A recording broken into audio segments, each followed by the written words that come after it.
Sigma Storytime Sundays. I'm Keisha, and I'm super excited about today's reading. As we wrap up our Black History Month special, today's reading is Let the Children March. So what I need for you to do, grab your favorite snack and a blanket and come join me for Sigma Storytime Sundays. Let the Children March, written by Monica Clark Robinson, illustrated by Frank Morrison.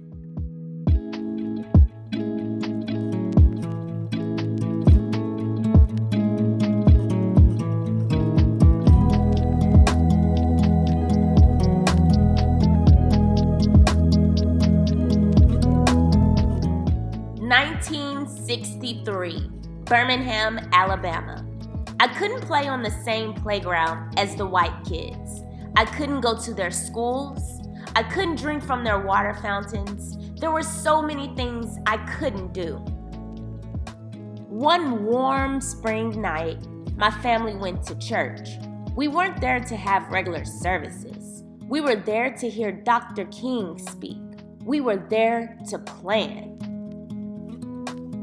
He wanted to raise an army of peaceful protesters to fight for freedom. His brown eyes flashing fire and love, Dr. King told us the time had come to march. If I march, Mama said, I'll lose my job, sure enough. I can't march, Daddy said. I got a family to feed. The weight of the world rested on our parents' shoulders. But this burden, this time, didn't have to be theirs to bear. I don't have a boss to fear, my brother said, or a job to lose. We can march this time. We'll be in Dr. King's army, I said. I'll be fine, Daddy. I promise. Don't worry, Mama. Dr. King didn't like children being put in harm's way. He was a daddy too, after all. He said that though we were young, we were not too young to want our freedom. Let the children march. They will lead the way. On May 2nd, a sunny Thursday, boys and girls, brothers and sisters, cousins and friends, we all met at the church, dressed in our best, feet ready. In a silence so loud that all I could hear was my racing heart, we began to walk. Hand in hand we marched, so frightened, yet certain of what was right for freedom. The path may be long and troubled, but I'm gonna walk on. Would I be hurt? Would we be heard? Would it all be worth it in the end? I wanted to run from the angry faces in the crowd, run from danger, run from fear. Boys and girls, brothers and sisters, cousins and friends, on and on we marched. We marched, singing the songs of freedom. 1,000 strong we came. Hate dogged my feet all day, its yellow canine teeth sharp, but courage walked by my side and kept me going. Disperse or you will be jailed, the police shouted the first day. Disperse or you will get whipped, the police shouted the second day. Disperse or we will release the dog, the police shouted the third day. We did not disperse. We kept on marching. We wouldn't stop until things started to change. That night, crowded into a cell too small for even half of the kids, we sang, "We shall overcome, ain't gonna let nobody turn me around, and freedom is coming." Our parents couldn't be there with us, but still we sang, wrapped in the proud and loving arms of our ancestors.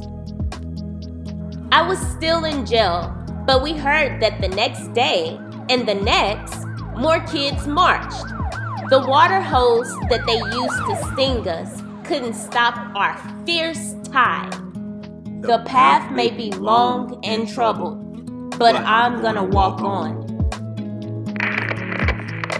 Turn the other cheek, we have been taught. Show love where there is hate.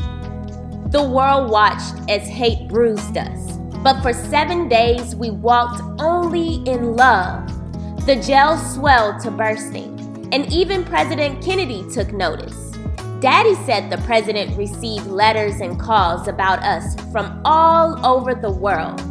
Our march would become a memory, a small part of a larger story. But we had been heard, and the seeds of revolution were sown. 2 days and nights I stayed in the jail.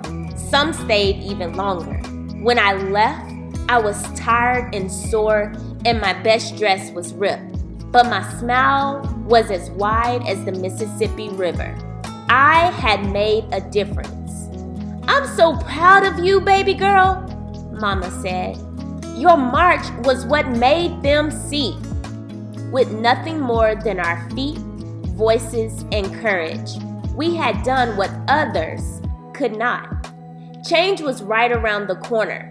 We felt like a cool breeze in an Alabama August. On May 10th, the great news rang out. Dr. King reached an agreement with the white leaders of the city. Desegregation would begin. 1 month later, I was playing on a playground I had never been allowed to play on before. 2 months later, my family ate at a diner we've never been allowed to eat in before. Our march made the difference. We children led the way, singing the songs of freedom. 1,000 strong we came.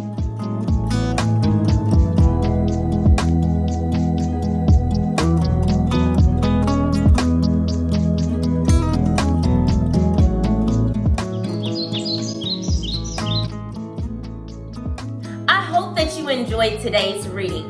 Let's reflect back on all the books we covered in our Black History Month special. We started off the month with Soul Food Sunday, followed by RESPECT, Aretha Franklin, Queen of Soul, with a little reminder of our powerful history and our legacy with today's reading, Let the Children March. Leave us a comment below and let us know what was your favorite story and why. We would love to hear from you. And until next time, see you later.